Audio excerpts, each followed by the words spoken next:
ഇത് പ്രശസ്തമായ ആലത്തിയൂർ ഹനുമാൻകാവ് ക്ഷേത്രം. ഈ ക്ഷേത്രം സ്ഥിതി ചെയ്യുന്നത് മലപ്പുറം ജില്ലയിൽ തിരൂരിനടുത്ത്, ഏകദേശം തിരൂരിൽ നിന്ന് ഒരു 10 കിലോമീറ്റർ ദൂരത്തിലാണ്.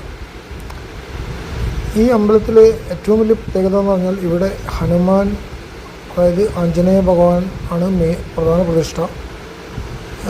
ഭഗവാൻ ശ്രീരാമൻ്റെ ദാസനായിട്ട് കാത് കൂർപ്പിച്ച് നിൽക്കുന്ന ഒരു രീതിയിലാണ് ഭഗവാന്റെ പ്രതിഷ്ഠയുള്ളത്. ഇവിടെ ഗദാസമർപ്പണമുണ്ട്. ഇഷ്ടകാര്യ സിദ്ധി നടത്താൻ വേണ്ടി ഇവിടെ ആളുകൾ ഗദ സമർപ്പിക്കാറുണ്ട്.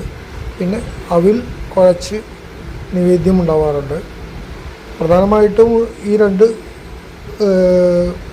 വഴിപാടുകളാണ് യഥാർത്ഥത്തിൽ ആലത്തിയൂർ ഹനുമാൻകാവിലുള്ളത്. പിന്നെ ശ്രീരാമ ഭഗവാന്റെയും ലക്ഷ്മണ ഭഗവാന്റെയും പ്രതിഷ്ഠയുണ്ട്. കൂടാതെ ഗണപതി ഭഗവാന്റെയും പ്രതിഷ്ഠയുണ്ട്.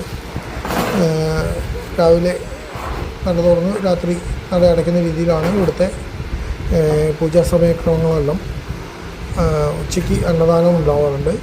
അപ്പോൾ എല്ലാവരും ഇവിടെ വന്ന് ദർശനം നടത്തി ഭഗവാന്റെ അനുഗ്രഹം നേടണമെന്ന് ആത്മാർത്ഥമായി ആഗ്രഹിക്കുന്നു. എല്ലാവർക്കും ഒരിക്കൽ കൂടി നമസ്കാരം.